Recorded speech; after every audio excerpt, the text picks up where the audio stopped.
తెలంగాణ చరిత్రలో ఒక కీలక మలుపు. ఏప్రిల్ 14న అంబేడ్కర్ జయంతి రోజున తెలంగాణ ప్రభుత్వం ఎస్సీ కేటగిరైజేషన్ను అమలు చేసింది.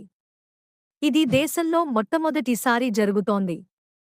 59 షెడ్యూల్డ్ కులాలను 3 గ్రూపులుగా విభజించారు. గ్రూప్లో 15 అత్యంత వెనుకబడిన కులాలకు 1% రిజర్వేషన్, గ్రూప్లో 18 మధ్యస్థ కులాలకు 9% రిజర్వేషన్, అందులో మాదిగలు కూడా ఉన్నారు. గ్రూప్లో 26 కులాలకు 5% రిజర్వేషన్.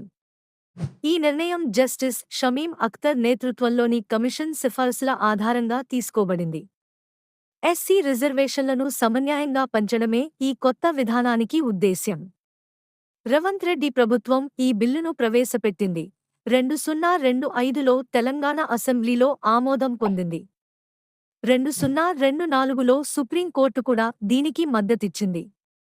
భవిష్యత్తులో జనాభా పెరిగితే రిజర్వేషన్ల శాతం కూడా పెరుగుతుందని ప్రభుత్వం తెలిపింది.